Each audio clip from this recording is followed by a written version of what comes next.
In your own image,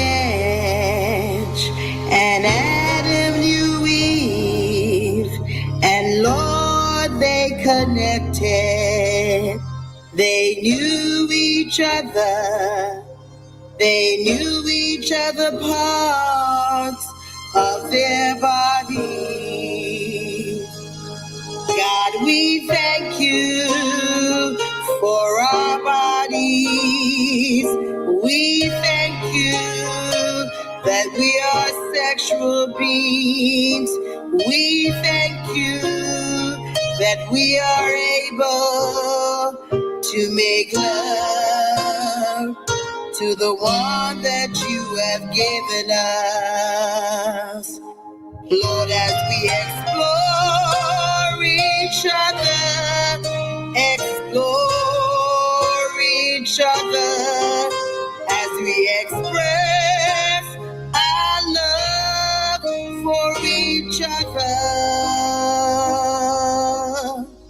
by touching the body parts that we are grateful for. And God, we thank you for the female breast. Thank you for the female vagina. Thank you for the erogenous stones. We thank you for the pulses on our bodies that allow us to have pleasure. We thank you, God, for our urethra. We thank you, God, for the clitoris, that we can have sensation to satisfy the man you put into our lives. We thank you for the ovaries. Thank you for the fallopian tubes. Thank you for the outer lips of the vagina, God. Thank you for the delirium. Thank you for this, our bodies, to have pleasure, Jesus. We thank you, Lord, for our eyes. Thank you for our lips. Thank you for our tongue that you gave us, Father. We thank you, Lord. Thank you, Lord, for all our female organs. We thank you, Jesus, that we can make pleasure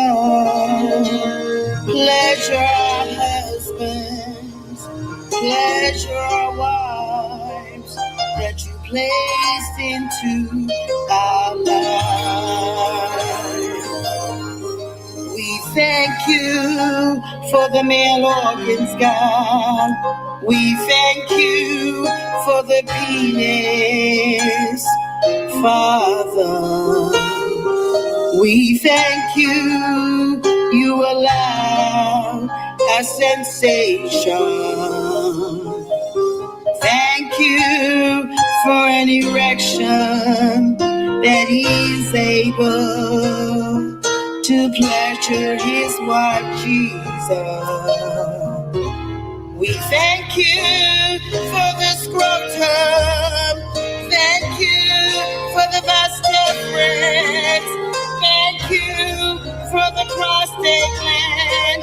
Thank you for the embryonic sac. Thank you, Jesus. Thank you for how you made us. We thank you, Lord. Thank you, Lord. And we'll embrace each other. Embrace each other with our love. As we make love to each other, make love to each other in love. As we explore each other in love. As we take time for each other, take time for each other in love. And we bless you, Lord. When we make love, we thank you, Lord. When we make love to each other, we thank you, Lord. Just thank you for blessing our body parts, Jesus. Thank you, thank you, thank you, Lord.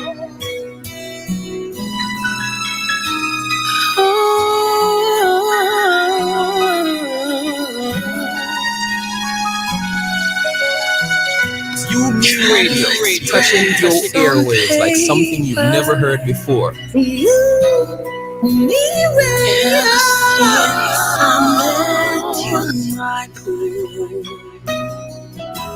Happiness blues in red from violet blue.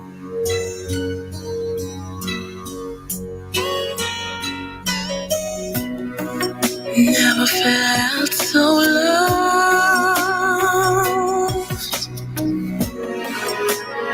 This could only come from above. Maybe it can last for the summer and fall, for the winter and springtime, for a lifetime that's ours. If I live, baby, let it be to love you. If I die, let it be in your arms.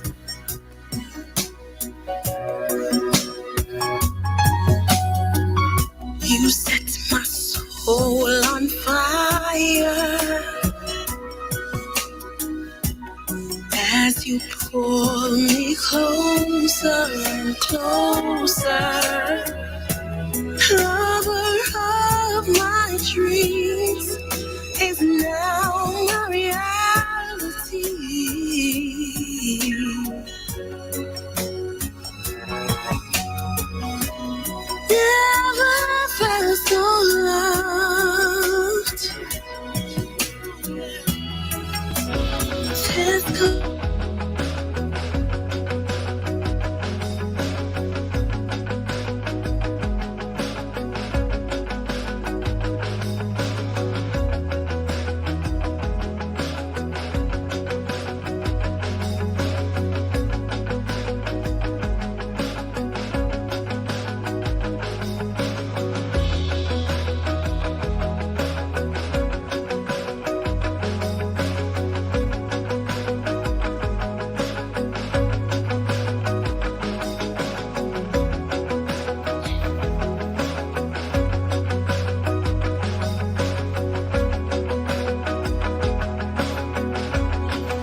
Let's talk relationships on You Me Radio. Radio. So what are we talking about? Marriage, dating, parenting, business, And love, emotions, sex. it's a conversation with me, Lady Misty, And DJ KTE. on everything from hot topics to taboos. Join us Mondays at 9 p.m. live on UME Radio. Follow us at Let's Talk Relationship Show on Facebook or on Yumi Radio on Instagram. Let's talk relationships, arguments for the grown. Get the UME Radio app to listen wherever you are. That is UME Radio. One word. UME Radio. Positive entertainment 24/7. Subscribe on YouTube and click the notification bell.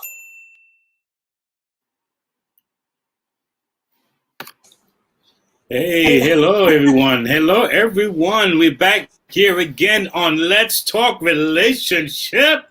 Yes, Yes. we are. I'm excited. Welcome, welcome. Looking forward to tonight's show. We are discussing a very interesting topic, and that is shack or sign. Can I believe that? Shack or sign? Marriage understated. It's a conversational topic. We'll pretty much we'll be looking at some interesting thing here tonight. Let me try to find myself here a little bit. It's good to see my old time original That's right.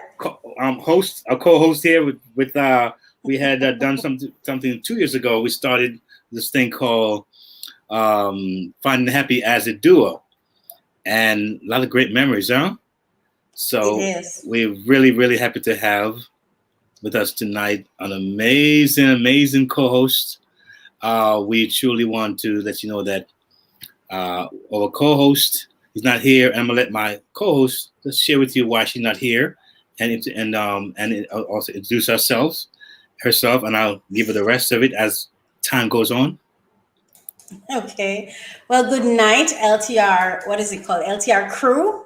I think Yeah, that's the what it's LTR called. crew. Yeah, that's what they are. LTR tribe. Okay. Yeah. So good evening. I'm Coach Raquel, and tonight I'm sitting in for Lady Misty because she's not feeling well. So I'm here to represent her voice. So I'm going to do my best to represent her. She is very ladylike, very poised, so I'm going to try my best to represent her. So I'm happy to be here, and welcome to the show. We want to say a big thank you to our partners, sponsors, listeners, and viewers. Of course, as this year has progressed, we've been making efforts to provide support for you, just to have the show be a part of an empowerment support system for you.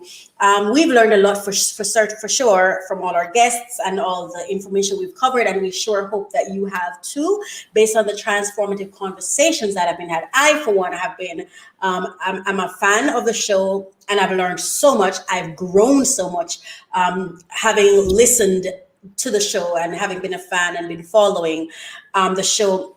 So if you need advice or answers, or if you have a question that you would like to ask us or ask the guests that come on, wherein you believe the conversation could help you grow, then please make sure you either leave it in the comment section or email it to us at ltranswers@gmail.com. It is our hope, the hope of our producers and the show and the crew, that this program will be useful for you and a reservoir of information that you can tap into when you're ready.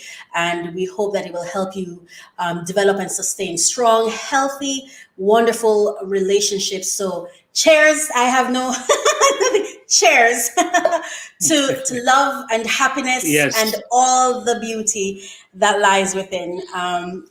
You're listening to UME Radio, and I am Coach Raquel, and I'm here, of course, with DJ KTE, as I say every week. Now I'm gonna There give you we go. guys a little background on Coach Raquel here tonight.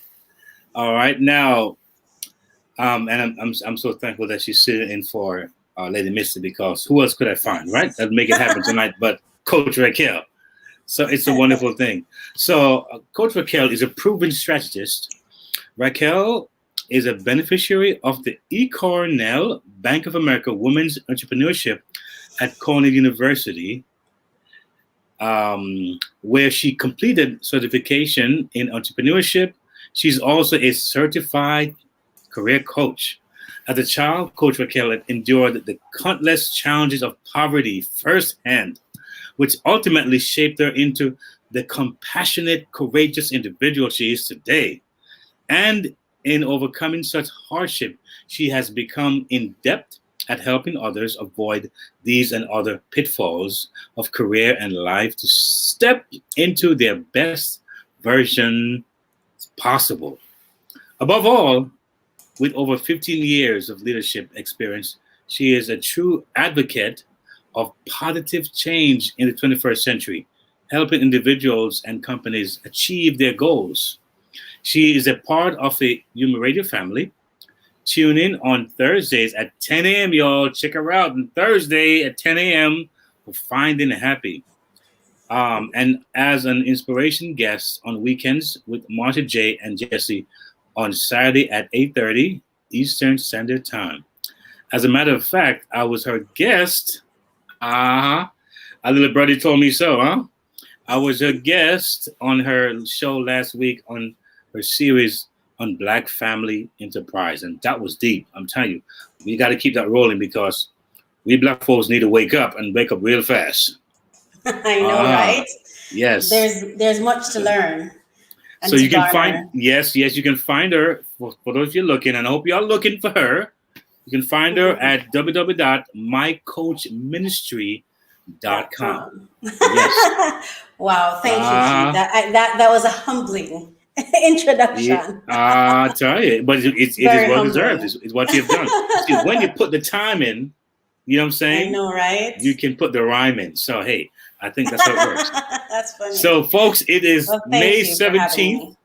Yes, it is. 2021. At the time is now 9:07. 9:07 Eastern Standard Time. ATL. Yes. Thank you so much for joining us. We are live on YouTube. Now we want to say hello to everyone that is watching, to the tribe, to the other tribe, and all the other tribes. We thank you. You guys make it work. Without you guys, no show, all right? Yeah. So please let us know where you are joining us from this year. We want to make sure that we are connecting. So please leave us a comment, question, or shout out. We can also be heard on all the following apps. I'll go ahead, Coach. We're on TuneIn. We're on iTunes, YouTube, iHeartRadio, which I'm very proud of. iHeart, yes, big deal, yes, big deal. We're on Spotify, radio.net. We're on Live 365, Stitcher, Google, Podbean, TuneIn, Stream Finder, Facebook, Instagram, Amazon Music, Listen Notes, Pandora, and Player FM. And for those of you, if you would like to get our content on your website, it's free. You can actually go to umeradio.com/listen-links, and you can get the embedded links where you can have our content on your website to add content to your website if you so desire. So those are some of the platforms. And of course, because it's an international channel and we have persons listening and watching in over 70 countries, we have our international links, and then we have our national, which is New York national, because that's where we're based, national links. So if you find that you come on the site and it tells you that it's not available in your country, it could be based on where you are. You may need to access it using the listen links. And I just want to share with you as well some deals from time. We have partners, and as we expand, we get access to deals and special access to programs and products that will be shared with you as we go along. And one of them is Google Workspace. Now, Google Workspace is a cloud-based productivity suite that helps teams communicate, collaborate, and get things done from anywhere and on any device. It's simple to set up, use, and manage so your business can focus on what really matters. And just to state, it's not just your business, but right now a lot of our kids are on Google Classroom. Yes. So even if you don't you don't want to buy the product, it's still important for you to know that it exists and know what it does. And some of the highlights, business, you can have your own business email. So for example, if you have a company and you have like at Gmail or at Hotmail or at certain things, you're not able to access certain online training courses that could benefit your business. But if you have like an at your own domain, which Google allows for you to do, then you're better able to get into certain training courses and things like that. So business email for your domain, look professional and communicate as you at yourcompany.com. Gmail's simple features help you build your brand while getting more done.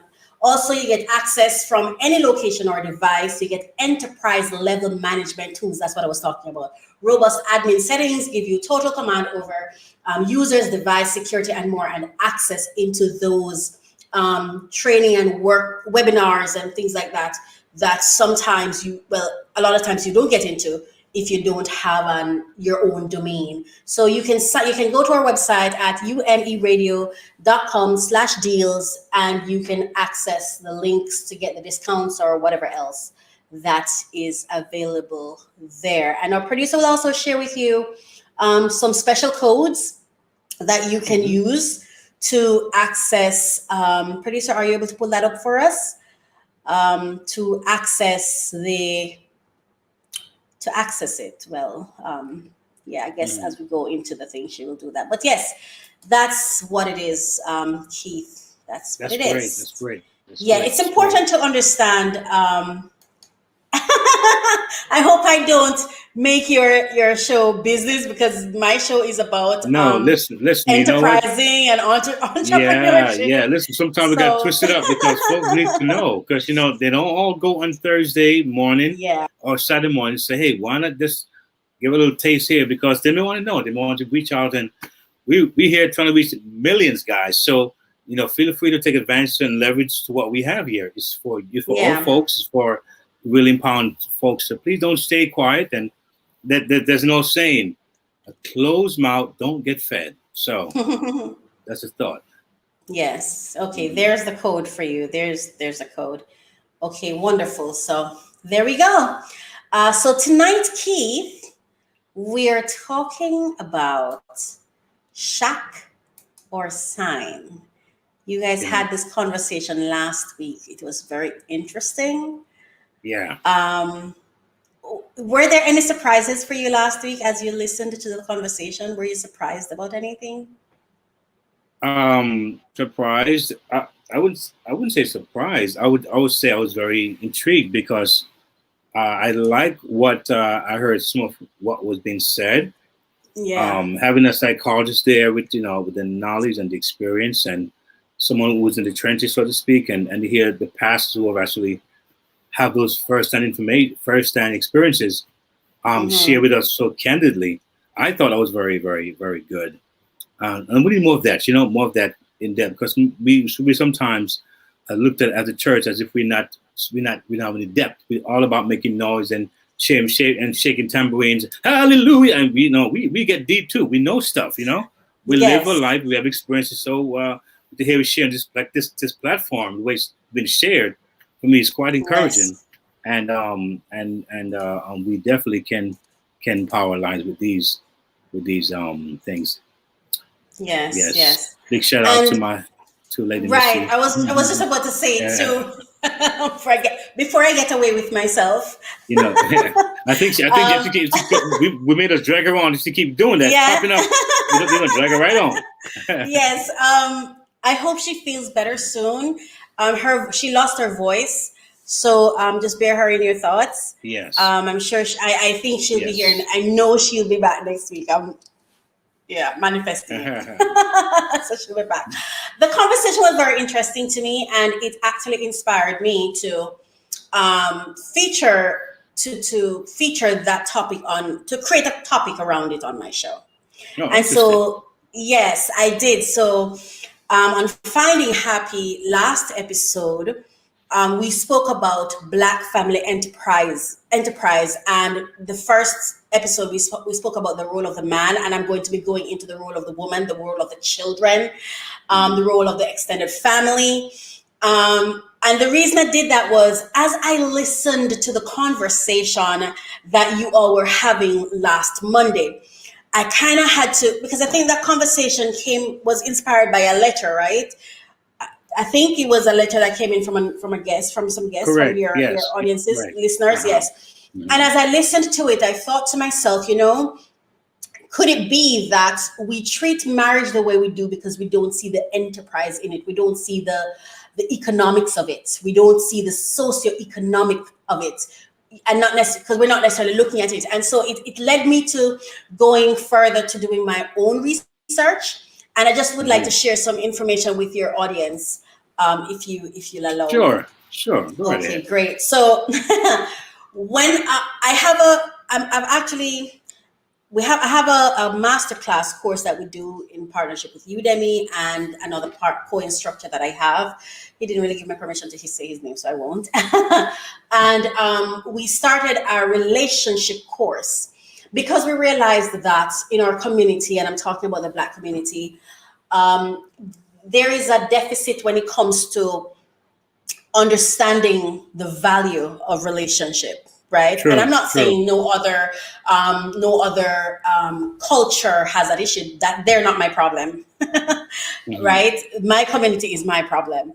So we had that. And then because I was doing this, because we haven't published the course yet, as I was doing this, I realized I was like, wow, man, like this course I need to find a way to share it with persons so they can get the information that's in it. Because as I listen to what is happening in marriages and stuff, I see where it became relevant. So I'm just going to share this, and I'd like us to think about it. And remember, my show is about enterprising and business. Finding Happy is about divine purpose, not necessarily about relationships. So we're going to listen to the data, and then I would like you to really just kind of process it in relation to a partnership, right? So 2 factors have been deemed essential to a successful business launch and a firm's ultimate longevity. So in other words, 2 factors are essential to any partnership, any establishment, any enterprise that wants to have longevity or success. These 2 factors are important, right? Access to human capital and financial capital. And marriage brings both, right? Who you're marrying is a capital. And when you merge your finances, it also is the financial benefits, right? Exactly. Human capital refers to the personal characteristics that facilitate an individual's economic advancement, such as education and work experience. And I'm going to add to that marriage or collaborating or partnership, right? While financial capital represents formal and informal monetary resources that support the establishment and sustainability of a business. So that's the socioeconomics when it comes to families, right? To sustain the family, the partnership, so that you can thrive as a whole, right? As a unit. But the next one I'm going to speak to you about is what, for me, is most essential, especially when it comes to community development, family development, and social development.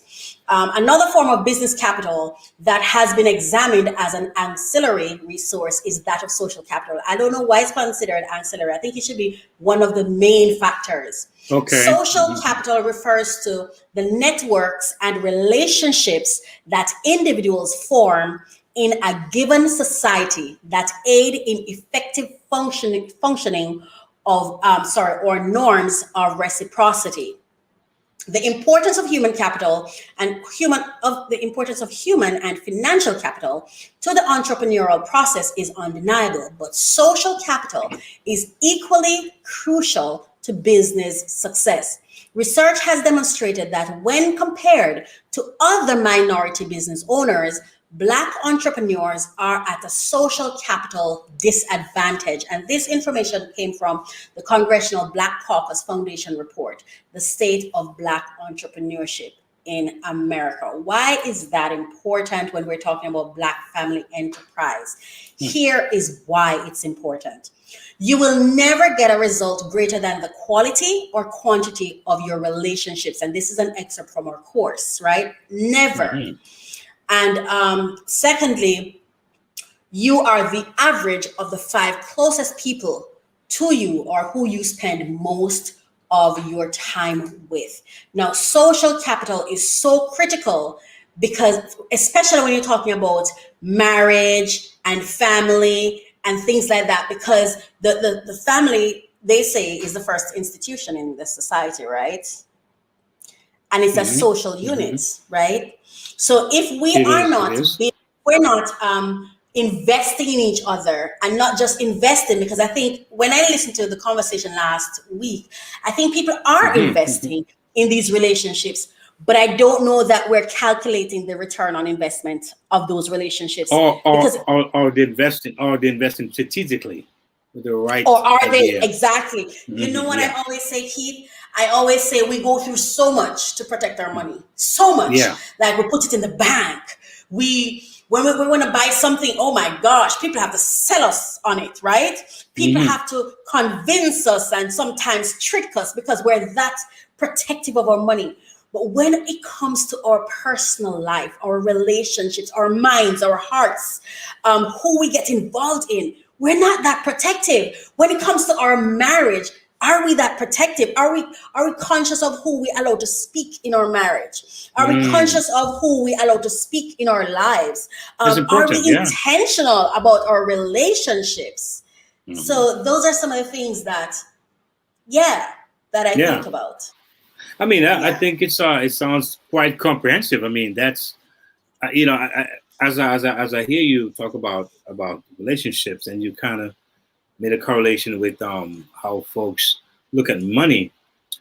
I think people want to get involved in something that they can manage. They feel they can manage, and sometimes mentally. So a lot of times, if you are at a certain place mentally, you don't want to go sometimes above that, because you may feel a little bit out of control, like you can't really handle a little what's bigger than you. So I think it's important to increase yourself, right? So to build yourself. So as you build your thoughts, and you build your vision and your understanding, then you can deal with more of a wider scope. Like I've heard a lot of men said, I don't want a woman that's too independent, or I don't want a woman that has money, right? Or has a degree and I don't have one. I don't want a woman who is XYZ. They're thinking in their minds that if she's there, there's something that she'll have more than I have, or she'll be able to dominate me, or she'll be able to not be under my rule, which is such a narrow way of actually looking at the union, right?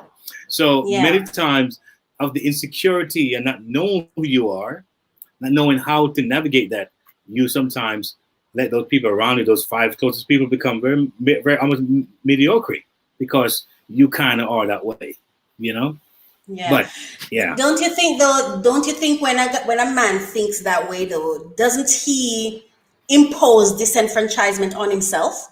Big time. Yeah. Big time.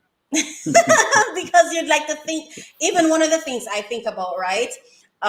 Even a male as a leader, being a leader doesn't necessarily mean you need to do every single thing yourself. Exactly.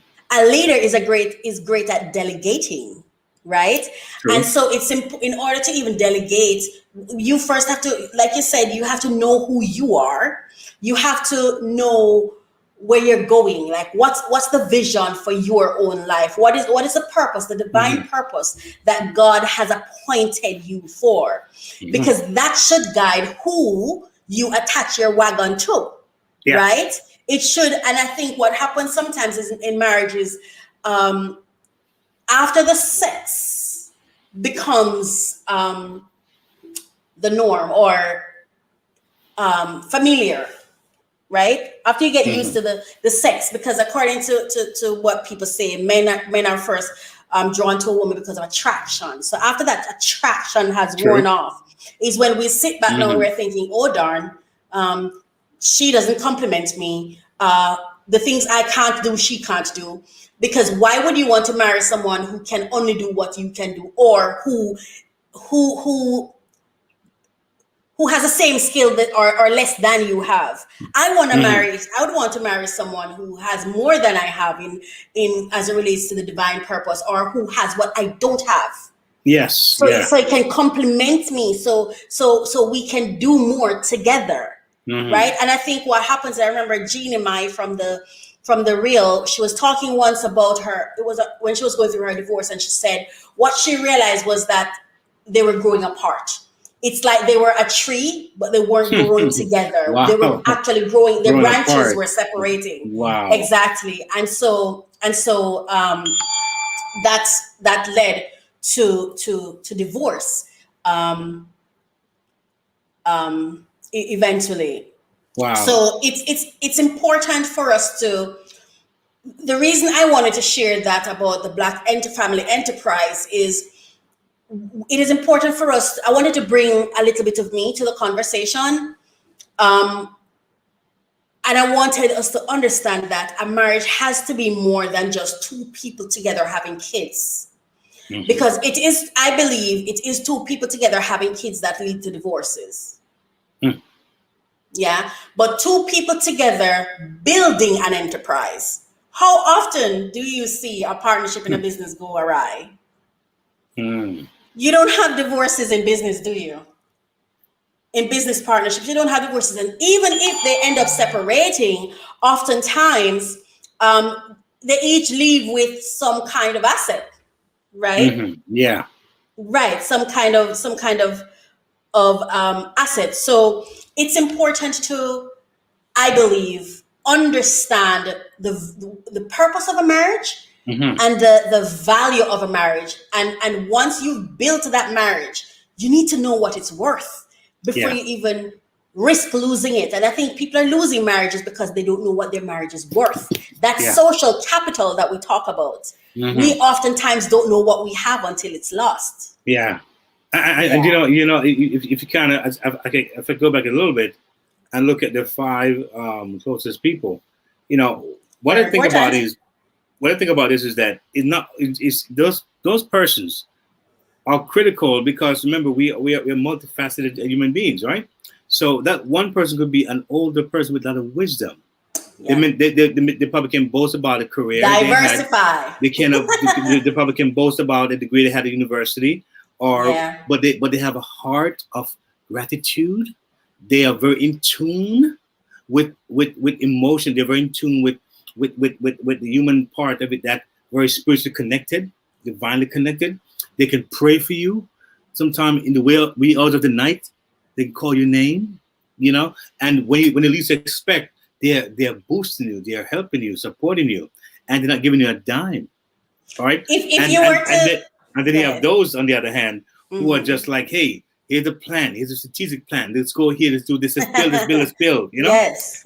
So open yourself to the people, the persons that God will put in your life strategically. A lot of people say, well, they know the age of wisdom and only think young. No, you got to think balance here. So anyway, that's my thing. Before we go to the guests, and it's about time to get our guests on, but I want to ask you this. If you were to, because that funny thing about the 5 closest persons to you, I've heard persons say, I am one of the 5 persons to them, and I am not even close to them.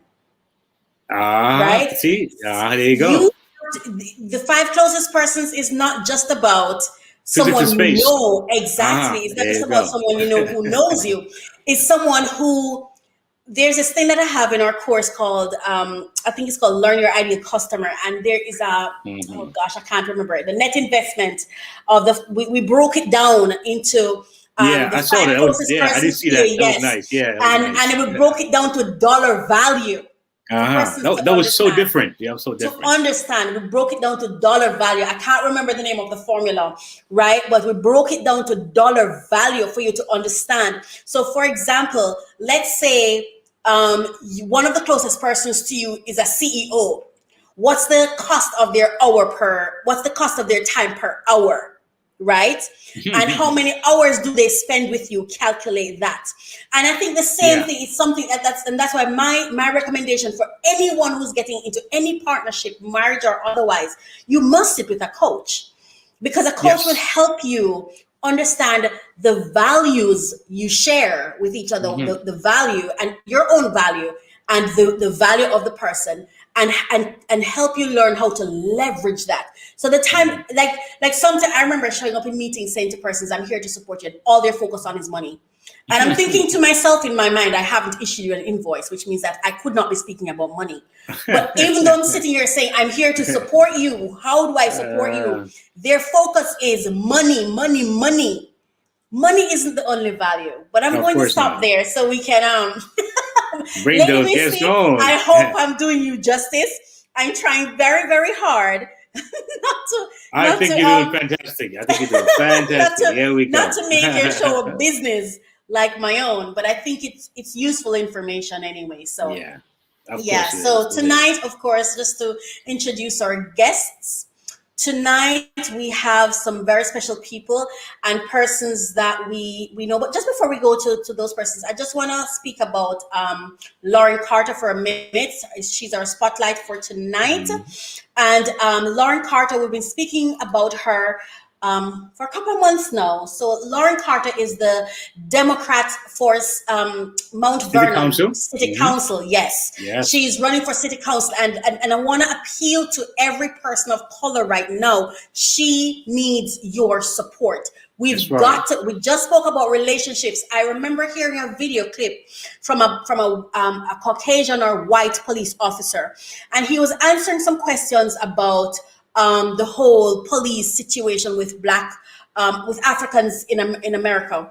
And and the question was posed to him, why do you think that the black boys are so vulnerable to police officers? Like when they see them, they treat them so poorly. Like, you don't want to think the police officer have some kind of heart. Like if we were to look beyond him just being a hater, why do you think that's happening? And he said something that hit me, it just knocked me. And that's one of the reasons I support this woman. He said, when you approach a white kid, if you do anything to him, by the end of that day, the mayor, the counselor, somebody of leadership in his community is going to pick up the phone and is going to call the police commissioner or the heads, the supervisors.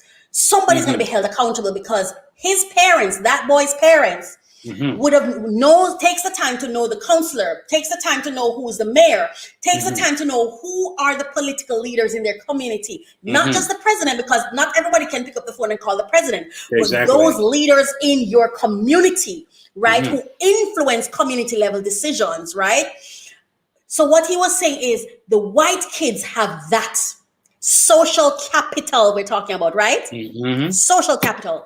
However, what he says is, when it happens to a black kid, the parents don't even know the teachers. They don't even know the head. They don't know anybody to call. So there is no repercussion.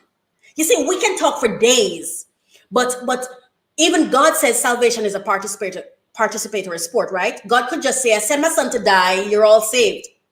But he didn't leave it there. So we could sit here and we can complain and we can protest until God comes and says they need to have better hearts. But we can't rely upon men's hearts, right? We have agnostics and atheists, right? Which means that some people don't even like God. It's reality, correct? Right.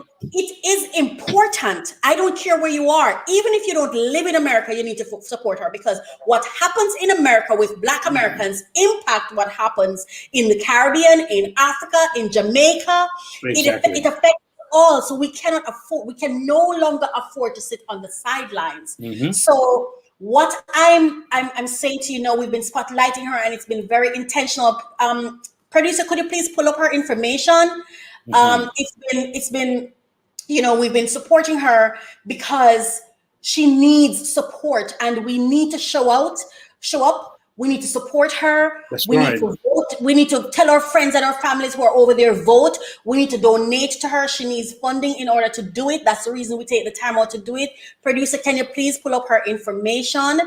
It's very important for us to do that, because if we don't do this, we're going to continue being disenfranchised. We're going to continue being last in the race. We're going to continue being, and I've worked on UN projects. I've worked on funded projects, and a lot of us don't even, social equity, social capital. We don't even understand how money flows. Power of that, yes, yeah. We don't understand how money flows. And so we may sit back and say, oh, it doesn't affect me. They're over there. I don't have to care. Wrong. Oh, it affects you, right? It affects you. Oh, yes, it does. Because when there are elements that determine who gets funding for what, and how much funding one gets. I would like to know if the producer is in the room, because I'm asking for some stuff, but I'm not sure she's there. Marsha, are you there? Yes, but Lauren Carter is the woman who is running as Democrat for the Mount Vernon community, and City Council, yes, and we're inviting you to support her in every way possible. Donate. She needs financial support. Just go to laurenforcitycouncil.com/get involved, or you can also go /donate. But show her your support. She's on Facebook. She's on Instagram. She's everywhere. Our family needs Black community leaders. That's right. And we want to put them in, and or even if you don't want to vote for her, still support her. Support all of them that are of color that's running. Support all of them. And when they get in, hold them accountable. When they get in, hold them accountable. It is so important that we do this, because we have been so disenfranchised. How can we change that? How can we get to a state of having somebody to call when the police stop us and they did it incorrectly? Who do we call? Exactly. Who do we call when the teacher at school or the principal or somebody does something and it wasn't fair, it wasn't just, it wasn't right, or we're just not sure? So we need someone to step in to help us to understand, was this measure that was taken fair? Yes. You know what I mean? And so Correct, I just wanted to share that before we go any further. And now I'll just go ahead and introduce the guests that will be joining us tonight. First, we have, this man was on last time, and I'm telling you, we're so blessed to have these two people in the room. And I hope that for those of you who are listening, I hope you ask your questions. I hope you get engaged, because otherwise you'd have to pay to have them, right? And I'm telling you, these are two brilliant minds in psychology. Brilliant minds. Right. Mr. Fitzgerald Gale, he's a psychologist and retired inspector of police. See, police reform again. Mr.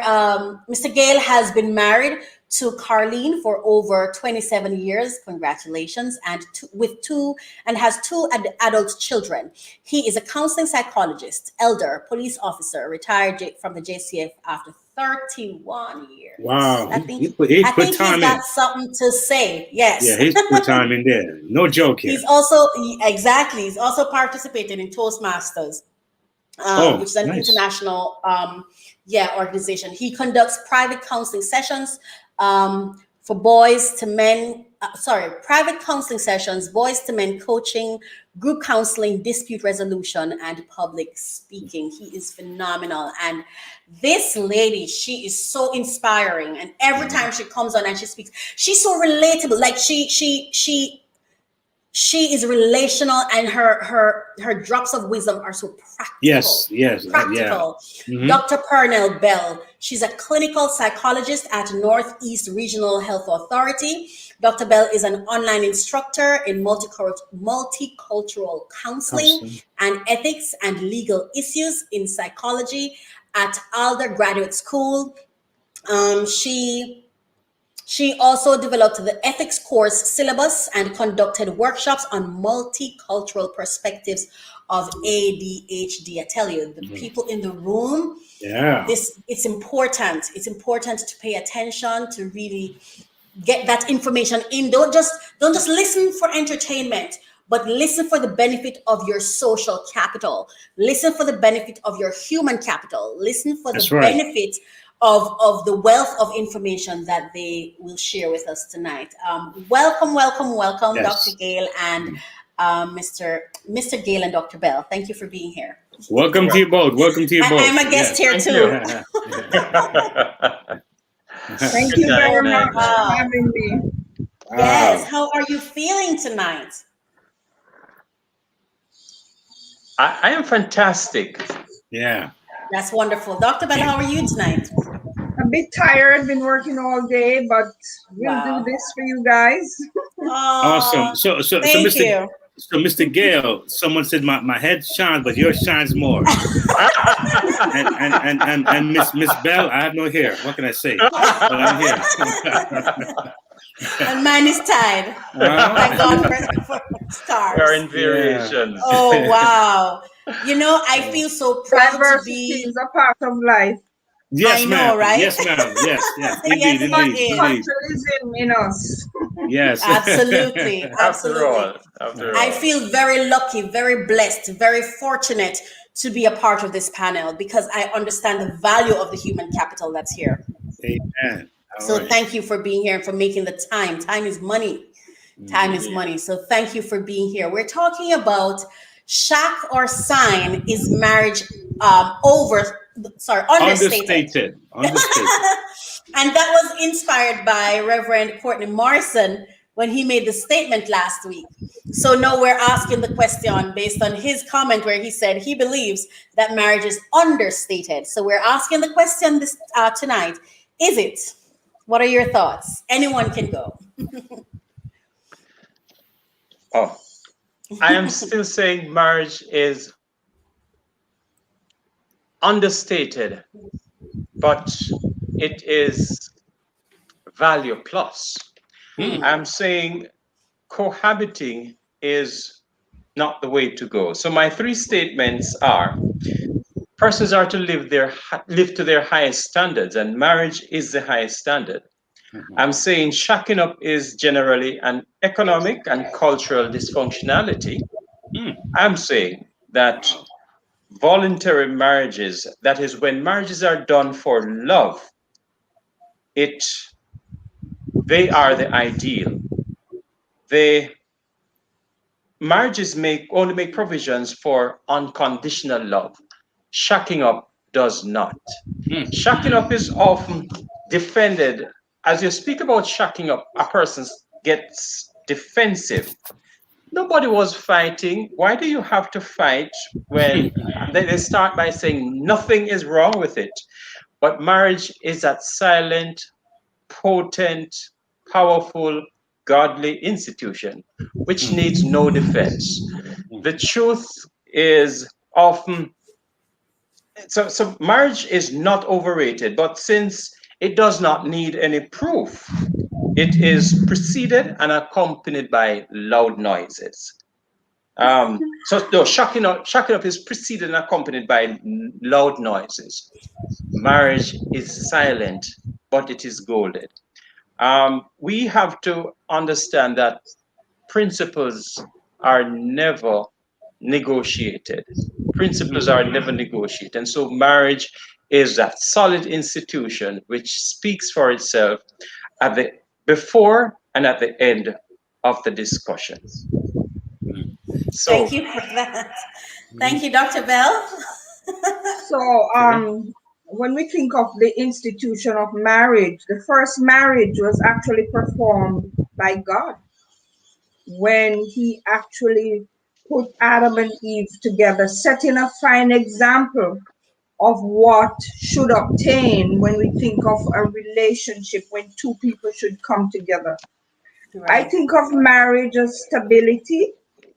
I think of marriage as an institution that is God given, as was mentioned before, and that going against those principles in the wider society is really creating instability because the level of commitment that is supposed to cement a relationship People tend to take it as a reality, as something that they don't have to commit to.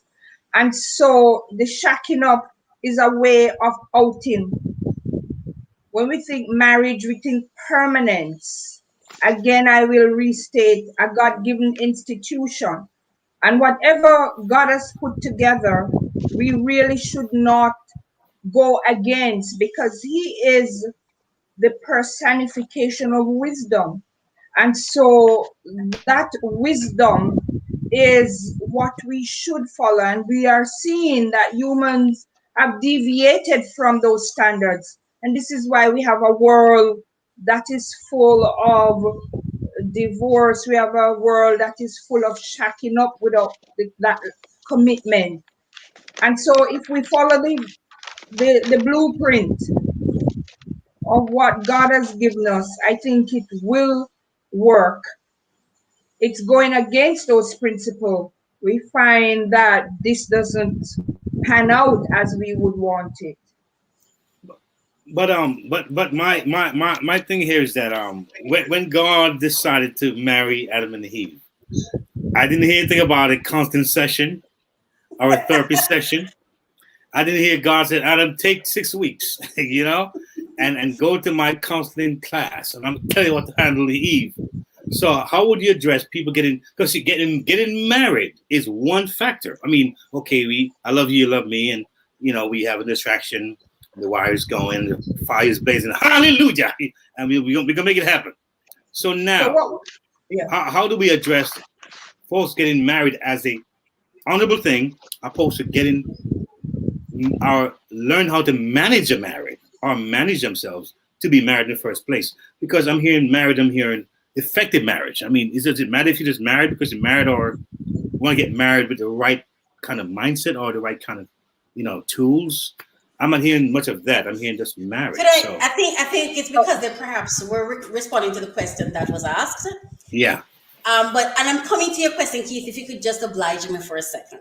Yes. Because I'm thinking about it.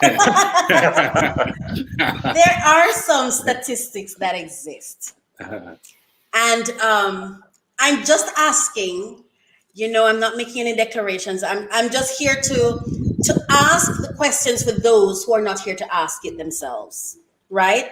So first of all, I could ask the question, when did God perform a marriage? I was not aware of that. I could say that. He created Adam, he created Eve, but who said that he intended for them to be married in the construct of what a marriage is in our society today? That's one question that one could ask, right? Two, some data actually exists. So there has to be a reason. The fact that marriage is declining and that people are cohabiting, whether or not we agree to it, there is something happening. If we were to move away just step away from our thoughts for a second, for like a minute or two, to say, okay, let's say marriage was not the ideal. What is it that they may be thinking is the ideal, to the extent that, regardless of how vulnerable we say that shacking up is, they're still doing it? Does that make sense? What do we think is influencing people do this? Because the fact is they are doing it. And I don't think anyone go into a relationship trying to hurt themselves. So we could be over here saying marriage is the right thing all along, but the fact is they're doing something different. Why do we think that is? Do we really just think it's down to money and that's it? Or sex. So I would like to address DJ comment on that first marriage. Yes. Remember, when we think of Adam and Eve, they were perfect human beings that were created in the beginning. So that book that they were supposed to, and the counseling that they were to get, would have come from the Creator, in that sense that they were created perfect. But again, we know the whole story of how they became imperfect. So what happened is that marriage going forward would have been an imperfect institution that now needed individuals to better understand each other, because these are two imperfect people coming from two very multicultural, diverse backgrounds that must now cohabit. And that's where the issue comes in. Because what I have noticed over the years is that when that union comes in that first stage, that joining stage, persons will tend to they're getting to know the person. And so they get into that joining stage. The issue comes when they begin now to go through what we would call a storming stage of the marriage. And that storming stage is when each person want now to assert their individuality. I am who I am. This is where I come from. But the other person is saying, no, we're now you be like me, and and that's where the tug of war becomes. And if we don't transition through that storming stage to the norming stage, this is the demise of the marriage right there. In that stage, when each person is actually trying to exert their sense of Individuality. who am I, and want to remain who their parents actually brought them up to be. So you will hear in that marriage where somebody will be saying, as if the other person's backbone, him not bring up good, him never brought up good, and you hear that story where everybody believes their upbringing was better than. And if we don't come to that level of acceptance of that who we are marrying, we are going to try to recreate that person. And that's where the marriage is bound to fail, because it's two imperfect people trying to navigate living together, but not able to do so because they still want to remain as individuals. Wow. Yes, I just want to comment. I would need to go back to where Doc spoke about the perfect nature of Adam and Eve already. I'll just go to where why, as you said, Pete, about the counseling, why counseling is necessary in the hereafter. The counselor comes in, as we speak about counseling, the counselor comes in now where the counselor, with his experience, with his studies, with his wisdom or her wisdom, they would look at the compatibility of both persons, and they can examine it honestly in a neutral environment. What are the roles that I will be fitting in the when we get married? Are our values compatible to each other? What are we exchanging? What are we complementary to each other? What are the stimulus, the value, and the role theory? When everything is locked in together, can we live with that? Will that enhance our vision to take us to the destination where we are? Because if there are conflicts, and inevitably there are conflicts when the discussion begins, but then persons begin to know about each other, and there's some shockers, and they said, okay, all right, I can live with that, I can live with that. And the counselor will now help to mitigate. The difference, as I should just hasten and they would look on the social, the mental, the spiritual, the physical, all those 4 or 5 foundational prongs. Are they solidly in place to complement each other? Now, on the shocking upside, now we have generally, as I say, it's generally a needs without value, a needs without role, is a need without complementarity. And so we find, and generally it's just an emotional need. Take, for example, let me say, generally one, it's the economic need that is dominant. So in quite a few cases. So we find that man meets woman or woman meets man, and then the woman needs something. She needs a help with something, or take for example, they have migrated to America or somewhere, but they need somewhere to stay, or they have a difficulty. The relationship is formed just on the emotional needs, and so nothing further or prior or additional was discussed. How will we go forward? And so they are cementing the relationship with sex on one prong alone, whereas sex is a cementing of the foundation, because every time a couple has sex, it cements the relationship. And so marriage after courtship, as I'm saying, is grounded on the foundation of history and comprehensive knowledge of each other, and there we have complementarity. If I may say, for me, if I were to think about marriage, I can see where getting married is important because the Bible says you shall not fornicate, right? That I can understand. So okay, in order not to fornicate, I need to get married to have legal sex. Correct? Can we agree on that? Yes. Okay. All right. And in that respect, I can understand how a difference between just living with someone and marrying someone, number one. Number two, I can see where, for example, I look at a business this way.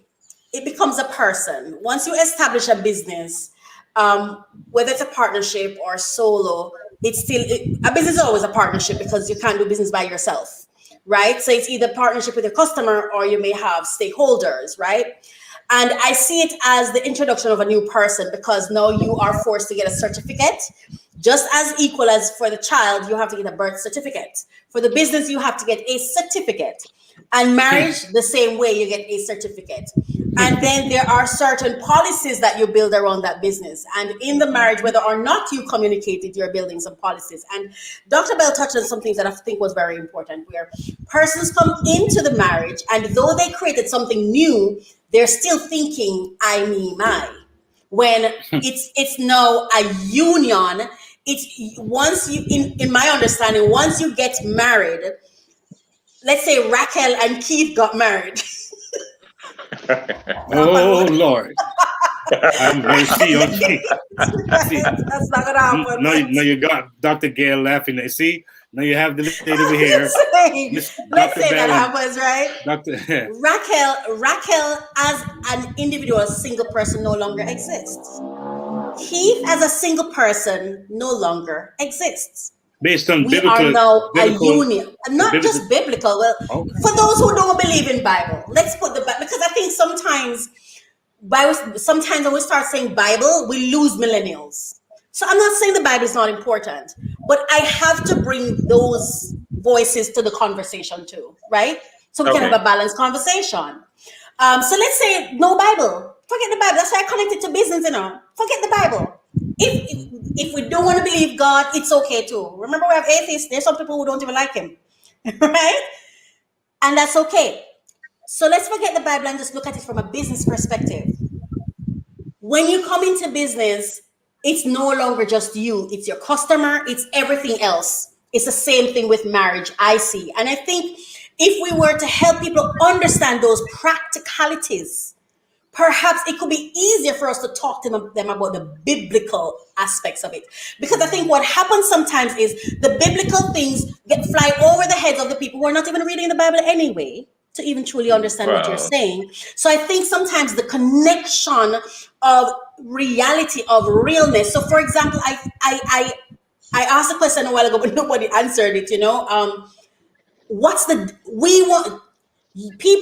people are shacking up. If we were to make an attempt to appeal to those persons, let's say God purposed this conversation for us to help them transform their lives, and it's bigger than us, and we're to step outside of ourselves. How can we look at what they're doing from their perspective in order to even provide some perspective for them to rethink what they're doing? Does that make sense? Yeah, yes, it does. It does. Because before you can transform a situation, you have to get into it. You have to understand it. Right? True. Yes. One of the way is to, when we start to ask them their why is it that they are shacking up? And we get to the bottom of their why they say it. You'll find that their reason, though they may differ from person to person, it leaves them hanging, and generally they have never justified it in my experience. Okay, ask me. I am All right. contemplating shacking up instead of marriage. All right. Let me go further, Raquel, and say, Yes. Raquel, you are shacked up. Why? Not yet. Not yet, but I'm considering it. You are shocked up with Bill. Yes. Why? Why? Okay, I'll tell you why I would consider just living with someone as opposed to marrying them. And this is real for me. Yes? Okay. Financial capital, human capital, social capital. And in addition to that, the divorce rate scares me, and it's a reality. I don't want to become a statistic. I don't want to. Number two, I have not yet met who I believe my God have designed to be a husband to me, or he hasn't chosen me yet. But I've met persons with whom I get along well. And if we establish our boundaries and we have agreements, written agreements, and say, okay, we're going to consolidate some bills and we're going to live together, just like I would with a female throughout college. I did that with a female, right? I don't even know if sex would necessarily come into it or not. We'll have to decide if we want to do that or not, right? Because I could easily decide, okay, I don't want to fornicate. Sex is not a part of this. But we're going to live together. We're going to become a family together. I just don't want to be hitched to you in a legal way. What's so wrong with that? If it works for me. Raquel. Go ahead. Define shacking up for me, because... Define shacking up for me. For 4 years, you have been living with him, and I heard you lost... you lost a child already. That's where you are. Mr. Gill, what's your counseling? I see you're getting into role, man. Yeah, I know. It's just that we have. I have a child. Hi. Yes, go ahead. I have a child. I lost the child. You said, go ahead. You lost a child, and you're continuing. Yes. The relationship continues. So it's somebody you are really interacting with. You're really interacting with. But so I wanted to define shacking up from the average general sense and deal with it from that sense instead of like a college. Yeah. Okay. My understanding of shacking up is two adults who are in a common law relationship, living together and living together. Not legally married, not legally documented in marriage. Right, common law. Common law, right, yes. Undocumented. Okay. And okay, so do you have common law that's documented? Okay, well, undocumented. Whatever, yes. So okay, we live together and I lost a child. Okay, for me personally, I love dealing with agreements. Communication is important to me and agreements are important to me. So if we already agreed that we're not getting married, but we're living together, we had sex, we had a child, I lost the child, I would have to be in the awareness of you don't necessarily owe me from a legal perspective. However, I would want to think that we have some agreements that we are doing this together, and that we are together and that we are a family, even though we're not legally married. So my expectations would be to the degree of our conversations and our agreements. Now, should you decide not to live up to those agreements, I don't think it changes it from marriage or shacking up. I don't think the shacking up would be the reason. It's just the person. The human could not, he broke his commitment to me, whether or not we were married. So I like focusing on, go ahead. So Raquel, what I hear coming from you though, just picking up on Mr. Gale's line of reasoning towards you, is a lot of fear. So it's fear that is actually driving the not wanting to, because I think what Mr. Gale was trying to lead you into is to recognize that really there's no difference between shacking up and being married, only that you haven't signed to a certificate, but you're in the same kind of situation. But the bindingness of marriage is the fear that is there. And so I think for a lot of persons, this is what is there. It's that fear of commitment, of long-term binding, of feeling like they are entering something that is more a long-term commitment. But they don't. It's kind of a false premise in a sense, because persons will be in a shacking up relationship for years, which in its sense, the only difference is that they haven't legalized that relationship. And But so I'd I like think it's a kind of a false premise between marriage and shacking up, where persons feel like I can draw out of it. But I'll tell you, the emotional investment in a shacking up is just as intense as a marriage without the legal ramifications. And that's true, and I agree. I guess in my mind, what I would like to know, if you could address for me, is I hear the arguments, and it makes sense to me too. If you're married, you get to maybe I'm answering my own question in my head. but let me say this. If I could just say this and I don't let you speak, Keith. It is for me, because I want to live the kind of, I don't even, going to heaven is not important to me, but God being proud of me is. So that would kind of influence me to say, okay, if he says not to fornicate, then I'm going to have to contemplate. That's the only thing for me, honestly, that when I sit back and think about marriage or shacking up, it's the fornicate that gets me personally, right? And that's when you're looking at it from a Christian perspective. So that's your perspective that would be the driving force, which is not a bad thing either.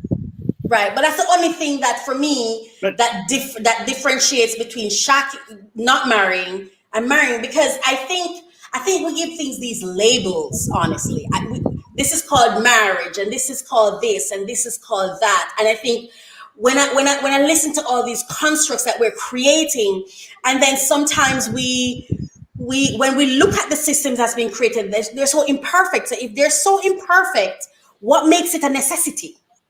Let me, Coach Raquel, it's so interesting because, if you think about this, our society over the years have been male dominated.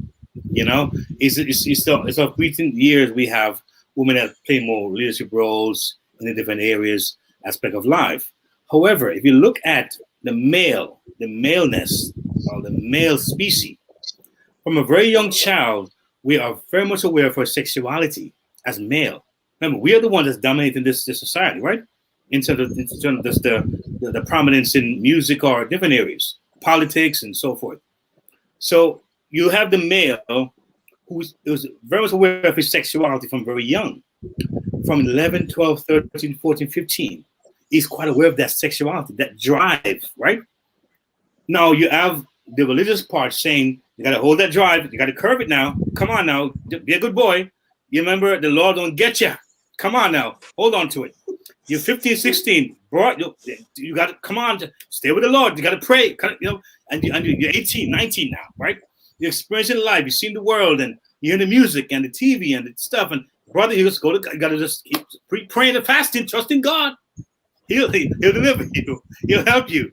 I'm not being funny, but I think about this thing as a real person who have experienced certain life experiences. I'm like, you're 20 now. You're 20 or 21 and 22. You have legal age. You know you're not really ready for marriage yet because you feel marriage becomes some kind of economic thing that you have in place, and you may think about certain things that you know is important as a man, but you can have social connections that are very real and very, very immediate, very, very, very good, and other things that you can experience. So I think these days a lot of kids who are younger are shacking up because the marriage will come at 30. Because maybe I'm building my career. A lot of these fellows who study doctor in one of these fields are 8-10 years of studies, so they know that I ain't gonna finish my studies. But during those years, they have energy. They want to do stuff. They want to get down. So want to just live together, share the expenses, and share some social benefits, and it becomes such a real thing. And a lot of people, they're unchurched, really. They're not really churched that way to know about God and these things. So it feels very natural, like a natural strategic plan. I played at many weddings before, many social events. I played at many social events, and the interns getting married. Just finished law school, and they say, always get it for like 5 years. And normal, they have kids, like a normal thing.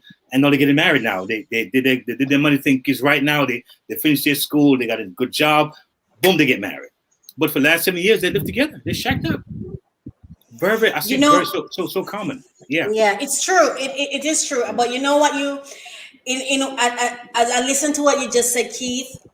In addition to fornication, you just highlighted something where I think again marriage could become important. Kids. The possibility and the potential of kids. As you say, as a boy growing up. Where's the example of self-control? Where's the example of, okay, this is what a union looks like? And I guess that's why I'm saying, could we go to another level of conversation where we go beneath that surface of what we already know is acceptable or not, but get to the underbelly of it to help persons understand that though this seem like it's a perfect arrangement, beyond the legality of a marriage, once you're having sex, the potential of children come into play. Yeah, right? Sure. How does marriage protect kids? I'll just throw that out there, as opposed to shacking up. So, marriage is that. I don't want to respond to Keith. Let me respond to Keisha first and Mark too. Yes. Marriage is that stabilization factor, which says, I am comfortable to invest fully in you. It's not a if and but. I am confident to invest fully into you, my wife. The wife is saying, I'm confident to invest my everything into you, husband. And when investment, and I go back to your business analogy, Raquel, when investments are done with full confidence, I mean, there is generally guaranteed success. It's just like you will put your all into it because you're looking for no other returns. Now, on the other hand, and on the same hand, by virtue of you giving your all into this business and into this relationship, you know that there's no half and half. You're giving 100%, the wife is giving 100%. And then the child, as we spoke about in both instances, in this instance, the child will read confidence because any child, no confidence.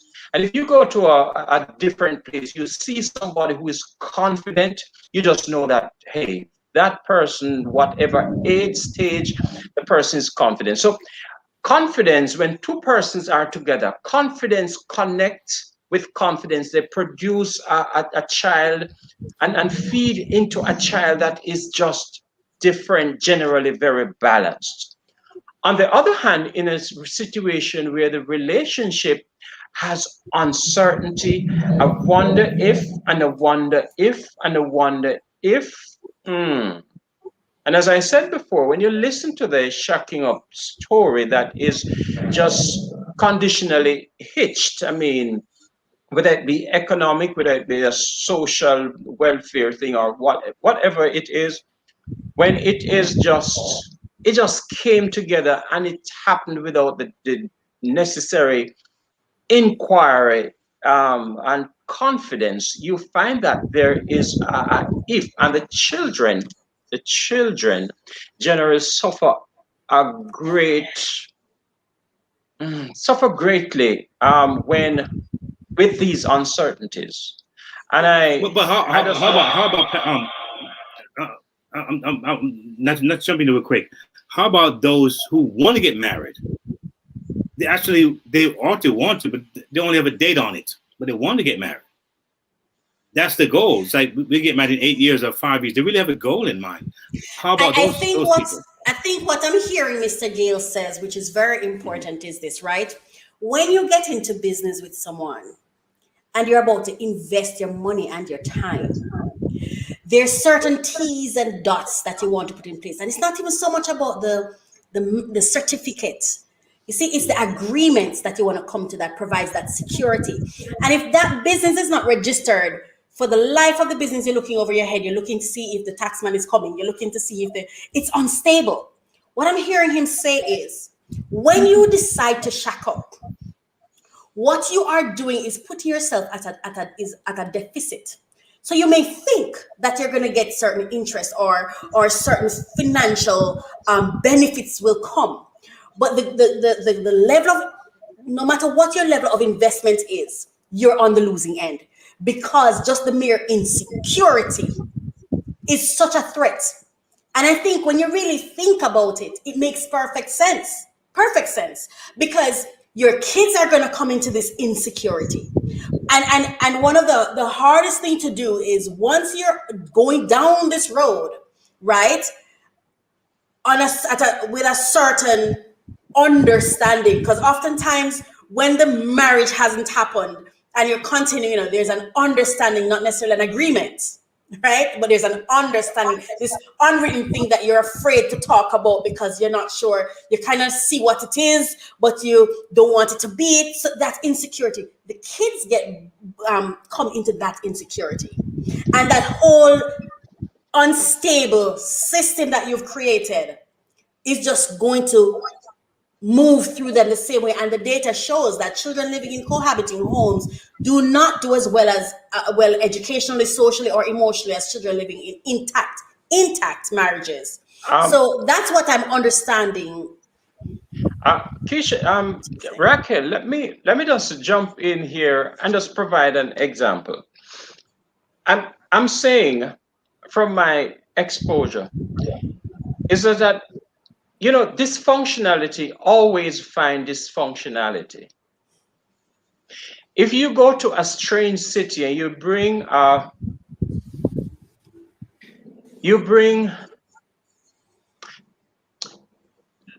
let me say, you would have gone, so you go to a city, a strange city, and you need, so somebody who was on coke, as they told their story. Mm-hmm. They just automatically find somebody who deals in coke. I mean, they just want. We attract the laws of attraction. Mm-hmm. Yeah, we attract our desires. Yes. And it may be a strong statement, but if you notice boys who play footballs on the street, let me use that. Mm-hmm. You find that anywhere there's a football, you find a lot of boys connecting there. Mm-hmm. And I want to challenge anybody that 90 to 95%, up to 95% of them are generally from single parents' home. They are not living with their fathers. I I and when you look, when you sit and listen to their stories, it tells you that they find security. Somebody understand. These guys on the corner understand their stories. They are not necessarily bad boys, but they understand each other's story. And the person from the marriage home, they have a mother and a father who would instill this certain values in them and certain educational, social, spiritual, and they have the balance. And so we find that these children do well, and these children out there, they have needs, and when you talk to them, there is an emptiness in them. And when you get to them, they love the talk, they listen. They say, can you come back and talk to us? And I do it randomly from place to place. So I have to be in many places. Why? And they have said, and they generally share that they don't know their father, they have no interaction with their father, they have nothing to do with their father.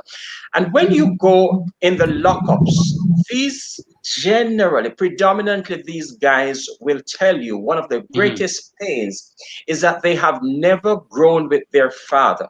Of course, yeah, very, very common. And I find that children from married homes generally do significantly better than those. And when you go to school, and in your early example, Keisha, when you were speaking about the mayor, the boys, they don't have social capital. They don't have anybody who know them. So anywhere we find a social, generally we find a social relationship, I mean a social collection of people, what we find is just that as you mentioned, the white person will know who is the mayor. The boy and like my children the teacher would know that, hey, you treat them right because Both parents are there. mommy and daddy's coming to PT and just want to know what wrong did our children do, and how can we mitigate. And the same thing for church, the same thing for when they go out, versus other children who would not have anything. I mean, they would be treated as like with disregard. Why? Because, as you mentioned, when there is a certain stability, the children can say and stand up and represent themselves and be represented.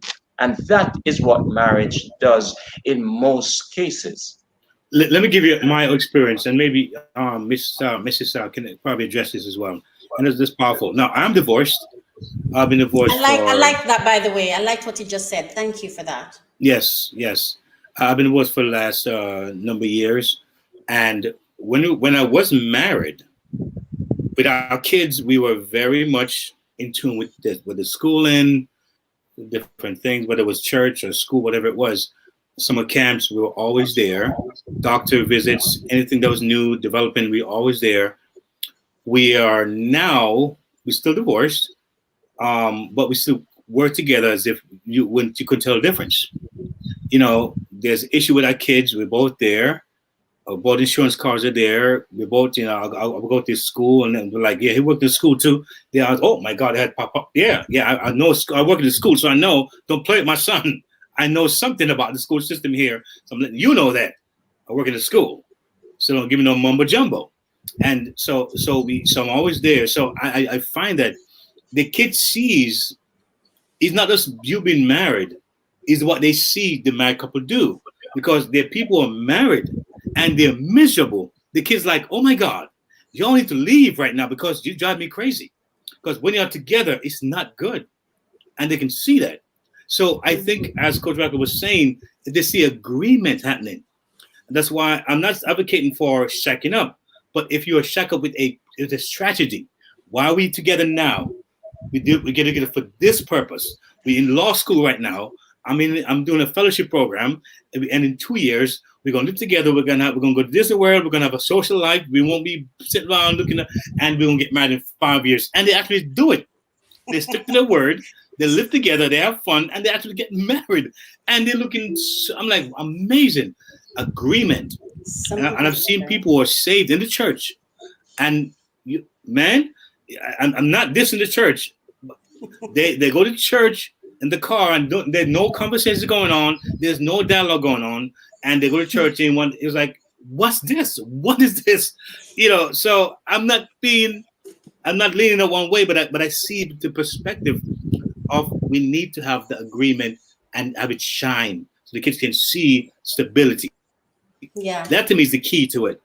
The marriage thing, I think, it's a whole different story myself. Dr. Bell, do you want to say anything before I comment? I want to wait please, just in case you have something Dr. Bell, to say. please address that because I just Yes. So I just want to say that in my mind, society actually places value on marriage. And so to me, it would mean that if someone is in a marriage relationship, it seems honorable because the society places a value on married people. So I don't think it's the institution itself that creates the stability.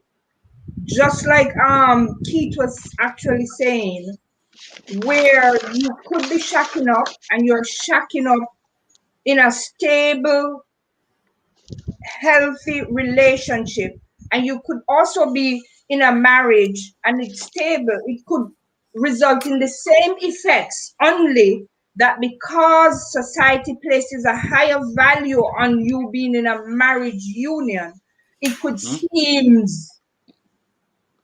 worthwhile in that sense. Okay. But it does not necessarily mean that because you could be in a marriage and the marriage is unhealthy and unstable and that child doesn't do well because they're seeing discord.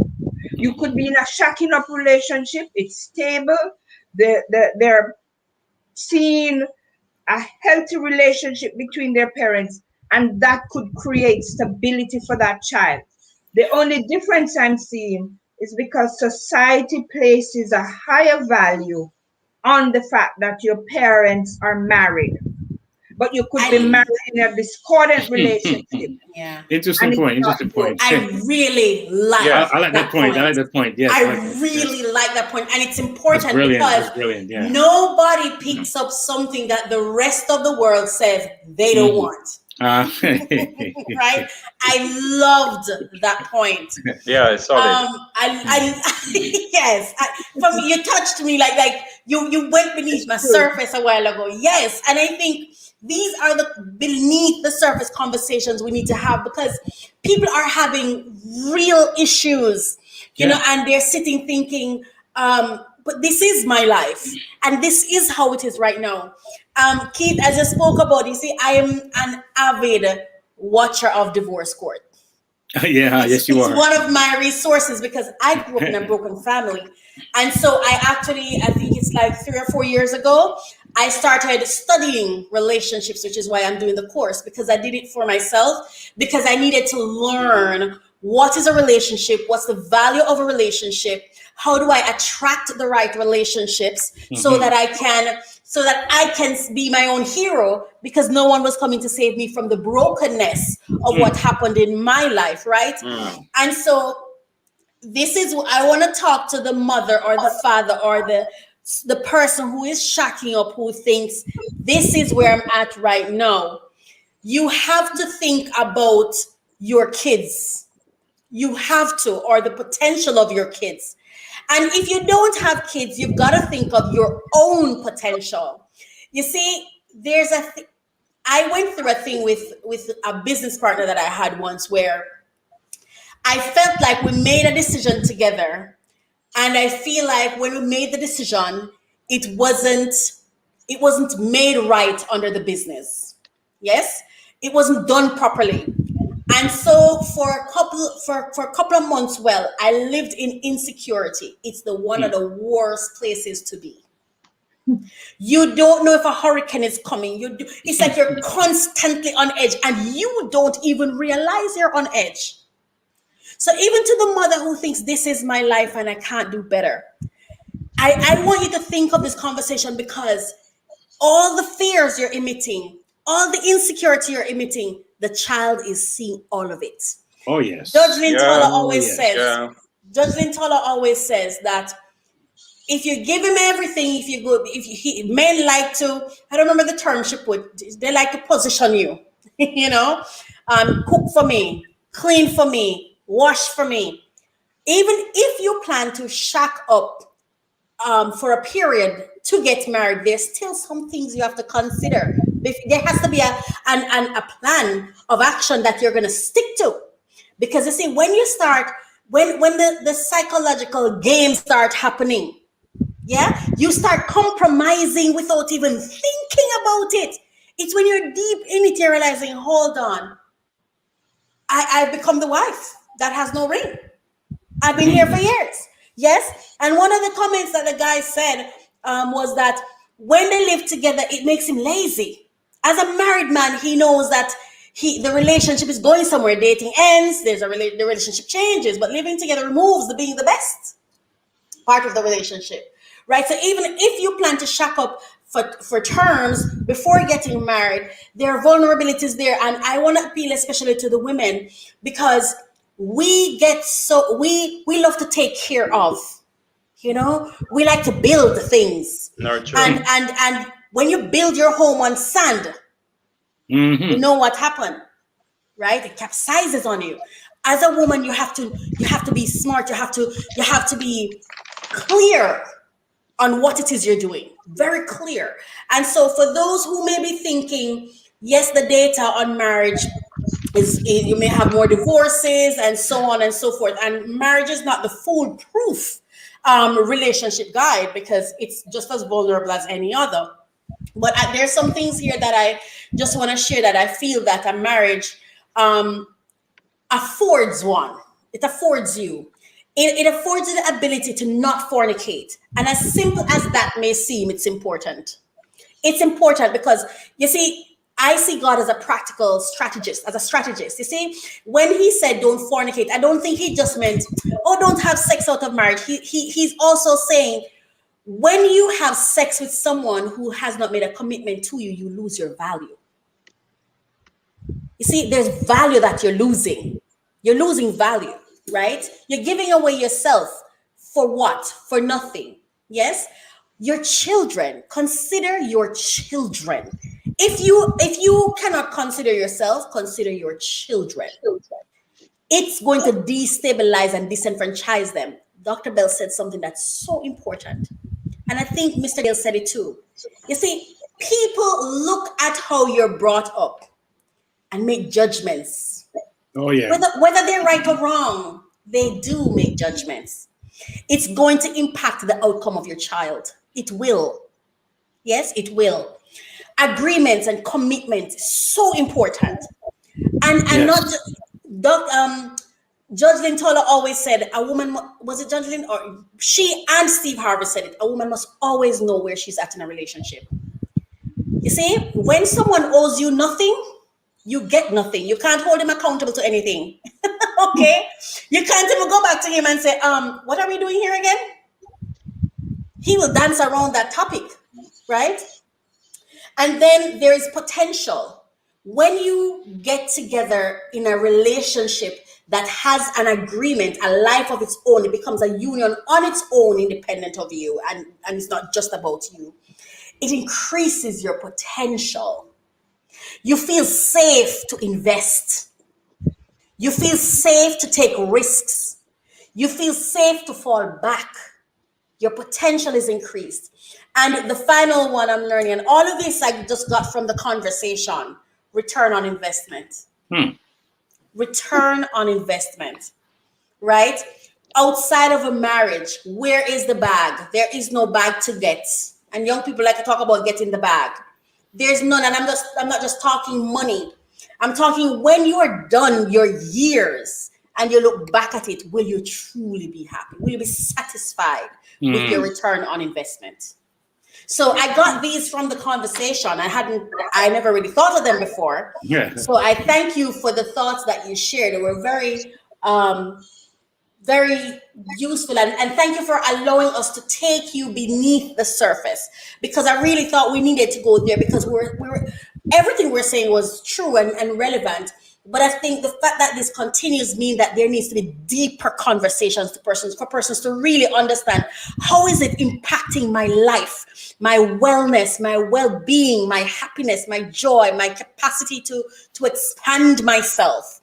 How is it truly affecting me? Because yeah, it look like we're happy right now and everything, and anything, but how are your children faring at the end of your life? What's the legacy? I say this even with I feel like shacking up is being employed. A marriage is being the boss. I don't want a work history. I want a legacy. I hear you. Wow, Chief. I want a Watch out. legacy. Very well. I don't Very want well. a work history. I- And in I'm- shacking up, you have a history, no legacy. Folks, you listen to Let's Talk Relationships here with Yes. DJ KTE and my helper here tonight. My help me Sitting in for Lady Misty. sitting in for Lady Misty is Coach Raquel. Knocking And we on have two wood. amazing guests. I'm gonna have them share some final words before we Amazing. close out. Yes. It's of course Mr. Gale and Dr. Bell. Really Please. warm, enlightening stuff tonight. I love it. Love it. Yes. So I'm gonna have to share some last few words.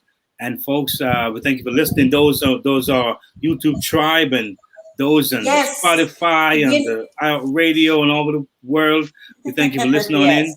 in. Send your Yes. comments to us, and please write in with your questions to us. Yes. And maybe something you want to discuss, let us know about it. Write it in, and Yes. we can definitely look into have it discussed and give life to it. So you just never know.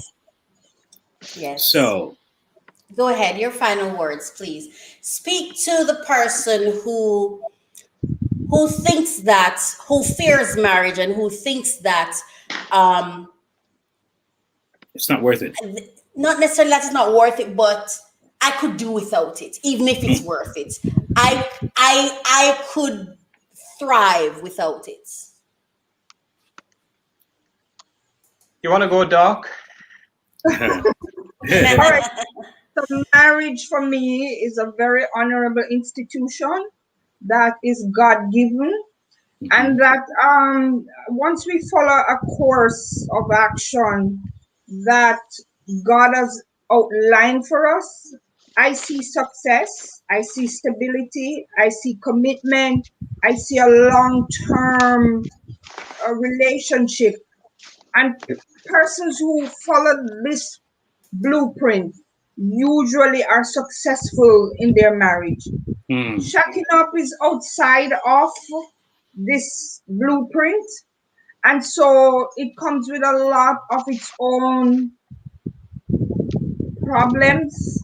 And so to me, we should be leaning towards following a course of action that is tried and proven once followed by how the Creator wants us to go. Awesome. Yes. I agree with you fully, Doc. Just want to speak to the shock up persons who are in a shock up situation or thinking about it. I just want you to ask yourself the responsible question, the comprehensive questions. Is this my highest ideals? Will I, knowing that people will choose you for your standard, and people get their if they have to see you at that level, are you living to the best that you can live? People are looking for examples. Are you looking for, will they find the ideal example for you? Knowing that you're a child of God, and if you even want to deny it, marriage will give you that stability, will give you that anchor, will give you that forward direction, causing you to invest in your future, giving you that confidence, that full embodiment where you can live with your full free expressions. Now, I'd say to you, live your highest standards, set even higher standard.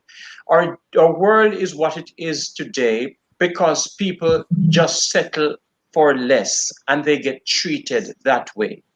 Generally, if you accept the lower price, that's what you'll be treated at. The lower standard, that's what you'll be treated at. They generally don't increase your value because they say this is who you are. I just want to challenge you to stand for your best self, go for the highest ideals in everything, and your mental, your social, your physical, your spiritual ideals. These are what you need to be valued on, and go for the best. And when children come, they will have that confidence when you get married. If you allow yourself to get married, when children come, these children will be confident, and you will leave a generation of confident people, and you will never regret it. If you're in a shock up situation, I'd want to Wow. say continue with that discussion, to say discuss your roles, discuss your values, discuss how you complement each other. And then when you have those discussions, things that are bad, people who are lazy or who are slacking off will realize that you are setting and raising the bar. And once you raise the standard, you change your life. So raise your standard wherever you are, change your life. And if you're in a marriage relationship and it's going bad, have the discussion. Go for post-marital counseling and have it examined. Anything that is examined, improved. Anything that you just expect to improve without communication will definitely yield a disadvantaged result. So improve yourself, because we are in one of three stages at all times. It's either we are growing, we are dying, or we are dead. It's either we are growing, we are dying, or we are dead. Make the decision, have the conversation. Wow. Well, folks, you've heard it. You heard it. I just, You've heard it. You've heard the best. And yeah, my well taken. Well spoken. my final words would be: do not allow the tradition and statistics and religion of marriage to keep you away from formal commitment. And I'm speaking to those persons because I'm speaking to the persons who, like me, may find it challenging to look up to the church at this point in time, and to look up to tradition, and to look up to what the world says should be. Because there's some of us who feel like, what ideals are you trying to get me to look up to? If you're one of those persons, don't allow the tradition and the church and the isms and schisms to keep you from your best life, to keep you from the highest expression of self. And as I say that, someone may say, so what about Oprah? She sings that line and she's not married. We do not know the formal agreements she has. Okay, so she may come out to the world and says and not declare that she's married or anything, but beneath she can have some formal commitments that she's living by in her relationship. So don't allow what you see to dictate how you live your life. Learn your own understanding of God for yourself. Learn who you are. Decide who you want to become, what the highest expression of yourself is, and pursue the principles and the opportunities and the access that will give you the best shot at living your best life. And if in the end you don't want to call it marriage, give it your own name, but make sure that you participate in commitments and agreements that have your best interest at heart. That's how I want to put it. Thank you. And I must say, after all what I've heard tonight, I want to get married. You'll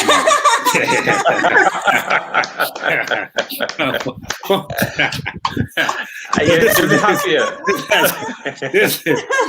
You'll be happier and you'll be healthier. You know, and I must say this.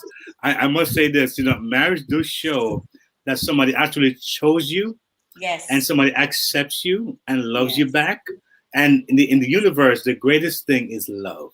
Yes. That God said, if you draw nigh to me, I draw I'll nigh draw to nigh you. to you. Even And nothing beats salvation has an agreement. nothing beats a married with two persons tells me, I'm gonna give you I'm all. here. I'm gonna put my life on the line for you. I'm gonna risk it all for you. Yes. The biggest risk is the biggest reward. Hey, what can I say? Thank you, guys. I love it. Just a tip, my producer, the relationship tip for tonight is communicate expectations before the start of the relationship and check in as to where we are in the relationship. So that's the tip for tonight. Oh my goodness. We want to say a huge thank you. I love our guests. Yes, you were they were phenomenal. You had such wisdom, Yes. and I hope that we're listening. And young people, I know sometimes when we hear those who we deem older speak, we think, it's because it's your time. I promise you, tonight you got some wisdom, and I hope that you've heard it, and I hope you can sit down and process it for yourself and take your time, and do not allow tradition or what it looks like to prevent you from having the best life, because there's some happy, amazing marriages out there. Yes, it is. So I'm look at Dr. Gail. My good man, that man is like beaming. So thank you all. Thank you to our partners, supporters, listeners, and viewers. If you left a comment and we did not get a chance to address it, send it to us via email, or we'll check it later and we'll respond to you. You can email us at ltranswers@gmail.com. Just in case we didn't get around to reading your comments or your questions, please come back next week. Lady Misty will be here. Yes, Lady Misty, we want you back. And we want to hear what you have to say. It is our hope that this program will be has been a support for you to help you have strong, healthy, amazing relationships. You guys were so wonderful in 2020. Let's stay on 2021, and cheers, love, and relationships. Thank you so much, Dr. Bell and Mr. Gale, for being here today. I was inspired. I was empowered. And you dropped some nuggets that I'm going to go back and replay. And me too. And you went, you went beneath the surface. I thank you for that, because there's some people who really need to hear the beneath the surface conversations, So thank you so much for that. Bless you. Thank you. Have a good night. And hope to have you back soon. God bless and take care. All right, bye now. Let's talk relationships on You Me Radio. So what are we talking about? Marriage, dating, parenting, business, and love, emotions, sex. It's a conversation with me, Lady Misty, and DJ KTE on everything from hot topics to taboos. Join us Mondays at 9 p.m. live on UME Radio. Follow us at Let's Talk Relationship Show on Facebook or on UME Radio on Instagram. Let's talk relationships. Arguments for the grown. Get the UME Radio app to listen wherever you are. That is UME Radio. One word. UME Radio. Positive entertainment 24/7. Subscribe on YouTube and click the notification bell.